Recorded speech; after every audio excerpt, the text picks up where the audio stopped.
¿Cómo andan? ¿Cómo les va? Muy buenas noches para todos. Estamos en Enfoco, esto es Panamericana Play. También estamos en Canal 4 de la TV Cop. Allí nos pueden ver y nos pueden encontrar. Enfoco, un espacio abierto en la semana para la charla, para conocernos y para hablar un poco más en profundidad acerca de cada uno de nosotros y de los vecinos que nos cruzamos día a día en nuestra querida ciudad. Hoy el invitado es el presidente del Consejo Deliberante, el señor Walter Quique Santo, a quien ya le voy agradeciendo por haberse llegado a los estudios de Panamericana. Quique, ¿cómo andás? Muy buenas noches. Hola, Juan Pablo. Buenas noches, sí, todo bien. Gracias por la invitación. Bueno, recién decía, el presidente del Consejo Deliberante, nada más y nada menos.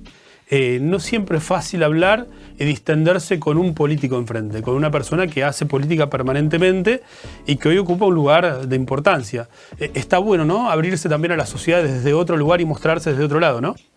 Yo creo que es importante los cargos que uno puede ocupar en la trayectoria, pero uno tiene que seguir siendo lo que es, ¿no? Esto me trae justo esta frase, recuerdo de uno de mis preferidos cantautores, Joan Manuel Serrat, que dice que uno tiene que ser lo que es y andar siempre con lo opuesto. Y creo que uno tiene que dejar de ser quien fue, que piensa, realmente tratar de llegar a esos lugares, transitando la vida de la forma que lo hizo desde que fue joven, desde que vivió en su profesión, en su familia. Y me parece que es eso, y está bueno sacarse la estructura encima y que los vecinos puedan ver atrás de las personas que ocupan diversos lugares, que son vecinos semejantes a ellos y que están por circunstancias de la vida, en este caso de la democracia, pero que todos los días tenemos las mismas preocupaciones, las mismas obligaciones, y en tiempos donde quizás la función pública está devaluada, muy devaluada la política, está bueno poder hablar de igual a igual y hablar de lo que sentimos, lo que nos pasa, y de ver que los problemas que tenemos son los comunes a todos, ¿no? La gente está muy descreída, ¿no? En algún punto de lo que tiene que ver con la política y con algunas cuestiones puntuales y relacionadas justamente a esto que hablabas. Yo creo que sí, yo creo que, es más, el panorama y el espectáculo que plantea muchas veces la política, creo que lleva a eso. O sea, si nosotros analizamos el contexto democrático, hoy tenemos una sociedad que tiene un 43% de pobreza, un país que tiene una inflación que va a ser del 150% anual, donde no podemos llegar a fin de mes. Entonces, y donde la gente que está en política más se dedica a insultarse, a pelearse, a decir yo sé mucho más que el otro, y donde no hay soluciones concretas. Y esto, digo, para nosotros localmente, provincial y nacional. Sí. Entonces, hasta es lógico que no termine creciendo en la política la gente. Hasta es muy lógico, y quizás yo estaría sentado en mi casa mirando este espectáculo y es lo mismo. Son todo lo mismo. Uh-huh.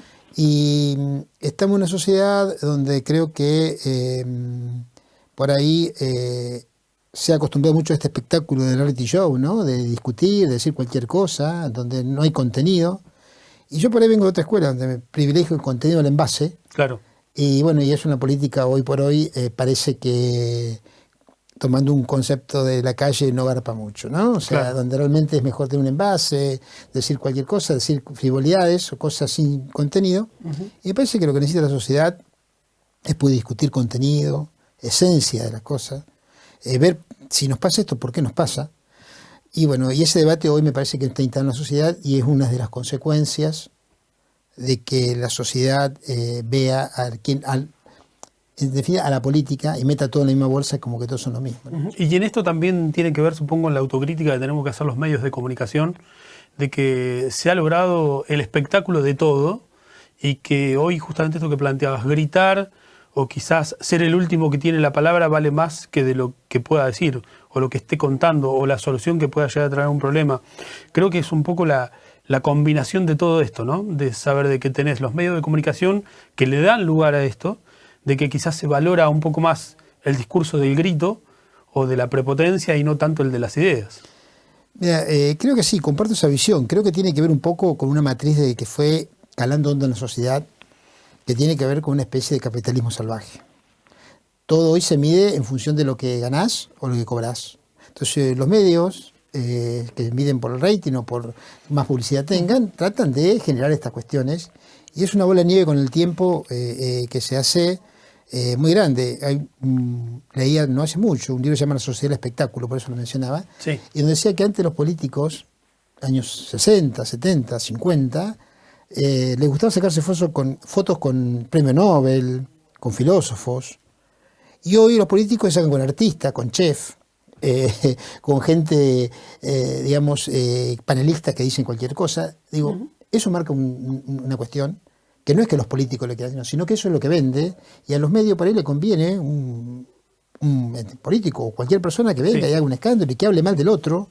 Sí, un showman. Un showman, porque lo van a escuchar y van a vender mucho y quizás tengan más auspiciantes por eso. Y no le convenga una persona que venga y a lo mejor está 15 minutos explicando que estudió, que se preparó para conseguir que, por ejemplo, la ciudad tenga más viviendas, por decir un motivo. Entonces me parece que no es que los medios sean exclusivamente culpables, sino me parece que se ha ido generando una matriz en la sociedad que nos ha llevado a todos a esta lógica que te decía al principio, ¿no? Importa más el envase que el contenido, y creo que a la larga ya es un problema y va a terminar siendo un problema aún mayor, ¿no? ¿Sentís que en Rufino un poco en cuanto a este tema pasa lo mismo que en la Argentina toda, digo, esto de que no se conoce tanto quiénes son los que integran un cuerpo deliberativo, quién es el intendente de turno, quién puede ser funcionario? ¿Crees que un poco en Rufino pasa eso con la sociedad, que la gente misma no está muy al tanto de lo que se discute en este lugar que hoy ocupás, que es el Consejo Deliberante? Yo creo que sí, yo creo que la gente no está al tanto. Probablemente nosotros tenemos un mecanismo que hoy las sesiones se transmiten en vivo, en público. No lo medí nunca, pero calculo que de 20.000 habitantes, 20 lo deben ver, ¿no? De 20.000 habitantes somos 15, 20, muy poca gente. Y quizás, como autocrítica, a lo mejor no nos interesa lo que discutimos, la forma que nosotros debatimos, pero a veces yo considero que hay debates muy enriquecedores, proyectos muy enriquecedores, pero me parece que la sociedad pretende otra cosa. Por ahí, si el Consejo casi se boxearían, habría mucha gente que lo miraría, se insultarían, sería tapa de todas las cuestiones. Y como en el Consejo tratamos de discutir ideas, proyectos, y se discuten realmente, creo que eso no es atractivo. Y eso también influye, por eso digo, no sé si es que nosotros digamos que es culpa de la política, de los medios. Creo que hay una matriz social que se ha ido generando, donde lo efímero, nadie se cuestiona si alguien dice algo porque lo dice. Hoy es muy fácil, a ver, la famosa fake news, ¿no? O sea, a ver, poder largar una gran mentira a una persona, vas a la justicia. Y continuar con eso. Y continuar con eso. Esa persona queda término descarachado. Y cuando fue a la justicia dentro de 2 años sale chiquito así, nadie se enteró que era una mentira. Entonces me parece que estamos transitando una época, no sé si de nuestra sociedad, creo que mundial, donde la comunicación tiene un rol muy activo. Y bueno, te cito algunas cosas porque a mí me gusta mucho leer, ¿no? Y Harari, que es un historiador israelí, en un libro dice esto, dice: ¿cómo vamos a pelear con la censura en el siglo XXI y siglo XXII que vengan? Los humanos van a tener que leer toda la información, porque ya no va a estar en la censura, en la prohibición, sino en tirar muchísima información. Y la persona va a tener que dedicarse a ver cuál es la verdad y cuál es la mentira. Claro. Cambia la forma de censura. Y por ahí así estamos bombardeados de información, pero si vos por ahí agarrás a una persona y decís: ¿qué noticia fue la importante hace 15 días atrás? No se acuerda. Porque estamos en una matriz y una vorágine tal que nos bombardean de información, pero no de conocimiento, que son dos cosas distintas. Un poco está pasando en la actualidad, digo, en esto cuando se plantea el término de que se desinforma, de que hay un exceso y quizás nos quedamos con el título o con varios títulos y no al desarrollo o no a lo que tiene que ver con la noticia en sí. Me ha pasado personalmente, digo, a veces veo un título atractivo, me meto y la nota no tiene nada que ver con el título. Claro. ¿No? Entonces digo, toda esta cuestión creo que es una transformación. Estamos nosotros, yo que he nacido ya pasado el mediado del siglo XX, soy un hombre del siglo XX, pero transponiendo el XXI, hay toda una lógica nueva y de un impacto de la tecnología que creo que si no la sabemos manejar los humanos, nos va a esclavizar aún más y vamos a ser víctimas de todas estas cuestiones, ¿no? Y a todos estos cambios, a los cambios tecnológicos permanentes, a las redes sociales, ¿cómo te llevas con todo eso, Quique? ¿Te vas adaptando? ¿Te cuesta? Primero lo tenés que entender un poco como para después lanzarte. No me cuesta. Sí, no soy partidario de esto porque prefiero los mano a mano, las discusiones profundas. Me ha pasado, por ejemplo, una curiosidad, ¿no? Por mi actividad pública a veces me hacen un reportaje y hace no mucho tiempo una persona que yo conozco y que tuve una trayectoria bastante en común dijo cosas inapropiadas hacia mí. Sí. Lo llamé por teléfono. Entonces no, digo, quiero que nos juntemos a hablar personalmente. Le mandé 15 mensajes por 15 días seguidos y nunca se atrevió a dar la cara y a hablarlo personalmente. Digo, y lo que no me gusta es la red de esta, ¿no? O sea, me he adaptado, la sé manejar, pero no, no me gusta interactuar en las redes porque veo que cuando uno se quiere discutir una idea, hay que hacerlo de otra manera. Claro, como que no es el lugar, no es el lugar. Sí, creo que es beneficioso porque te permite acceder a un montón de cosas, a tener más conocimiento, a poder estar al tanto de muchos temas que nos pueden interesar, pero creo que también ha favorecido lo que decíamos antes, ¿no? A la fake news, al prestigio, a la violencia mediática. O sea, cuando vos ves en el escenario nacional o provincial mismo, o aquí también en la ciudad, la violencia en los discursos que se generan en las redes sociales, de todo tipo, termina contaminando la sociedad. Yo le he dicho, yo he sido crítico de algunas figuras públicas que alientan esa violencia social, que siempre la violencia sabe cómo empieza, pero nunca sabe cómo termina. Claro. Y me parece que la responsabilidad de quienes cumplimos funciones en la sociedad, en distintos lugares, no solamente política, sino un docente, tenemos que tener esa visión de tratar de repensar, de repensar, no me gusta la palabra ordenar, pero sí de conducir un proceso social, de debate está muy bueno, pero sí me parece eliminando estas actitudes que alientan la violencia y la división en la sociedad, ¿no? Sos abogado, Quique, y previo a esto tuviste un secundario de militancia también, ¿no? Y mira, yo tuve mi secundario en la dictadura militar. O sea, fue una época muy difícil para los argentinos y muchas veces he hablado con muchos jóvenes, con mis hijos, cómo era la dictadura aquí en Rufino, ¿no? Y bueno, fue muy compleja, muy represiva. A ver, de una cuestión sencilla, decir, no podíamos usar pelo largo. No hace mucho, creo que el año pasado, en una recorrida en un establecimiento escolar, hablamos de la dictadura con unos chicos, sí, y unos tenían el pelo de color. Yo decía, bueno, podías venir. ¿Cómo que no? No podías. Es más, el cabello no te podía tocar el cuello de la camisa. Tengo el pelo corto, ¿no? Por eso un tema. Sí. Ni hablar del educativo. Yo siempre fui muy participativo en las cuestiones, pero ahora que lo veo, fue una generación que padecimos mucho esta cuestión de opresión desde el punto de vista de educación, de una represión. Sí, mi etapa de militancia por ahí lo fue cuando salgo del secundario y ingreso a la universidad, que ya la dictadura estaba retirada, pero todavía estaba, y ahí empiezo una verdadera militancia social que después se transforma en política. ¿Y te ha tocado en tu juventud vivir algún de esos sinsabores de la dictadura y de todo lo malo que dejó? ¿Algún momento aquí en la ciudad? Nuestro primer invitado fue Hugo Basso y nos contó algunas cuestiones puntuales que a él le tocó vivir, que de hecho llevó a que tenga que dejar el país y demás. ¿Te ha tocado en lo particular? Nosotros teníamos un gran problema de jóvenes, hablando de jóvenes 15, 16 años, donde, para que la ciudad entienda, no podíamos ir a los boliches bailables. Te agarraba la policía. En la dictadura militar estaba vigente el estado de sitio, o sea que te podían detener, famosa averiguación de antecedente. Sí. Entonces te ponían en una esquina y te decían, bueno, mira, si damos la vuelta a la esquina y vos estás acá, te guardamos. Pero yo soy fulano, hijo de fulano. No. Entonces la pasaban muy mal, y hasta después se había constituido un desafío en las generaciones nuestras. Era salir a esquivar la policía. Claro. ¿No? Y pasaba algo paradójico, porque 60 kilómetros, que la ULASH, no pasaba eso, la policía era tranqui. Entonces muchas generaciones viajábamos. De hecho, muchos conocidos míos, hasta uno muy cercano, falleció en un accidente automovilístico, porque los chicos nos trasladábamos, íbamos a otros lugares.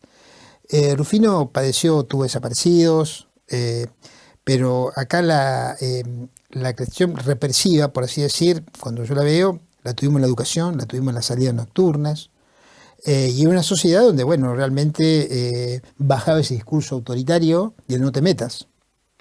Yo recuerdo primer año de la secundaria, o segundo año de la secundaria, volviendo a mi barrio, a mi casa, en una casa de comercio, estaba el ejército revolviendo la casa de una persona, tirando toda la calle. Cuando nos juntamos, todos, había y mis padres, y ya todos mirando, y cuando nosotros llegamos indignados, porque era la casa de un amigo nuestro, y decían todo, y bueno, pero mirá que siempre estaba en política, algo raro pasaba. Fue una época muy, muy negra. Yo, por ejemplo, tuve la oportunidad en el año 70 y en un verano poder empezar a enterarme de los desaparecidos, porque una familiar mayor que había venido de vacaciones me entró a contar que tenía experiencia y agarrábamos una radio que se llamaba de onda corta. Vos te conectabas y captaba una emisión, una onda internacional de radios que transmitían. Y ahí empezamos a escuchar. Entonces yo primero le conté a mi padre me decía, nada. Cuando le conté a mi amigo, estás loco. Hablaban de, era Radio Netherlands de Holanda, Radio Moscú, que hacían transmisiones para Latinoamérica. Y ahí todos los organismos de derechos humanos, ¿no?, que se habían ido, denunciaban. Y ahí fue mi primer gran contacto que tuve con esto que pasó esta desgraciada noche, y me acuerdo que lo hablaba con un producido muy pequeño de amigos, porque los demás nadie entendía nada, decían que no, que era cosa del comunismo, ¿no? Un poco así. Así que fue etapa bastante negra, donde realmente la sufrimos en lo educativo, en lo social, no teníamos la libertad que hoy obviamente se goza. Y te ponía un ejemplo de cortar a ver, hay un hecho muy concreto que lo recordamos, como a los primeros días de dictadura, nadie iba a boliche a cortarse el pelo. La docente y la directora cortaban el pelo de los varones. Los sentaban en el patio y le pasaban, para que vos veas el poder que había, y nadie decía nada, ¿no?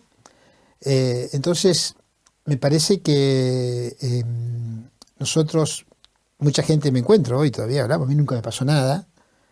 Y está bien, probablemente, pero no quiere decir que no se haya vivido un sistema opresivo, donde aquí en la ciudad los jóvenes puntualmente lo vivimos. Hubo gente de la religión que trabajó fuertemente, sacerdotes de aquí de Rufino que trabajaron por los derechos humanos, vinculados con una línea de Monseñor Saspe, que era un obispo de Santa Fe que estaba enmarcado con toda la línea ecuménica de la iglesia que defendía los derechos humanos, porque la iglesia también estaba dividida. Sí. Entonces, bueno, fue una época, nosotros no podíamos militar porque no funcionaba el centro estudiante, pero sí tuvimos el orgullo con un grupo de amigos de participar en una marcha del año 82, yo ya estaba en Córdoba, pero justo había venido, que fue la primera marcha nacional contra la dictadura, por el Paz, Pan y Trabajo se llamó, que terminó una gran represión después en Plaza de Mayo. Y aquí en Rufino fuimos unos cuantos que muchos se nos reían, ¿no? Era desafiar, iban algunos dirigentes locales con una bandera argentina, y un grupo de jóvenes nomás atrás saltando y gritando, en el cual, bueno, gratamente recuerdo eso porque era uno de ellos. ¿Y te fuiste a estudiar abogacía a Córdoba? Sí, en la Universidad Nacional de Córdoba. Y ahí es donde nace un poco esto de participar y finalmente hoy estar ocupando un lugar como ocupas en el Consejo Deliberante y siempre tener participación en la democracia en cuanto a lo político. Sí, tuve etapas, trabajé mucho en lo social también.